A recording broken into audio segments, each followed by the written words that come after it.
You're listening to me, Primrose Brandon, here on the One Love Breakfast. We broadcast across the city, and it's just a breakfast show with a team of largely crazy people. The Sunday afternoon show that I do with BBC every week is discussing matters to do with the local African Caribbean community. In our community, we don't talk about organ donation. It's taboo. We can't even embrace the conversation. I have known for 21 years that I will have kidney failure. I thought it would be a little bit later, but it's happened now. So the long and short of it is that I need a kidney. Polycystic kidney disease is largely hereditary. It's come down from my mother's line. She was on dialysis for 13 and a half years. My sister was kind of similar. My sister spent 9 years on dialysis.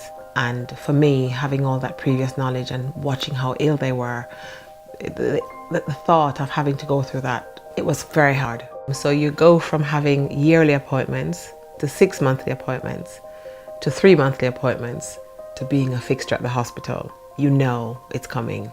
But then you still have the disadvantage because there aren't enough kidneys to match people of colour. In the African Caribbean community, there is this belief that somewhere in the Bible it says you can't donate an organ. It doesn't. I stood up in my church yesterday. They offered to pray for my healing. People like me need more than prayers. And it's not a race thing, but it is a race thing, because my black brother or sister's kidney could suit me more than somebody who's white. It's about the rhesus factor, it's about the blood type, it's about the tissue matching. We get so few people of African heritage actually coming forward to donate, one reason or another, and a lot of them is just ignorance. But I can guarantee you they will all come forward for an organ or blood or tissue. And it's sad. How would you like your legacy to be? You could save somebody's life.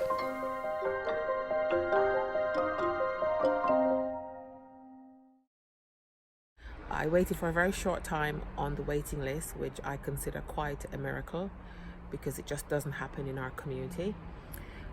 I believe I was given this transplant for a reason, that I should be probably doing some work out there campaigning, which is why I'm making this video.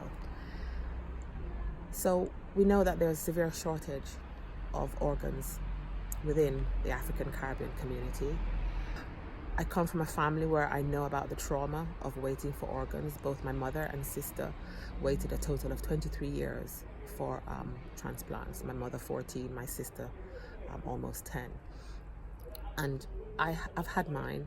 I'm doing really, really well, exceptionally well even.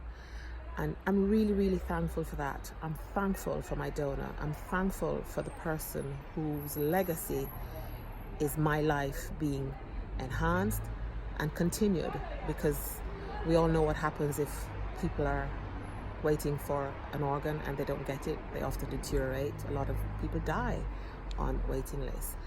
So my message is simply this: what is your legacy going to be? How would you feel to know that your legacy is saving someone's life? Someone saved my life, and I am extremely grateful. And I'm doing very well from it. But I'd like lots of other people who are languishing on the waiting list to feel the way I do today.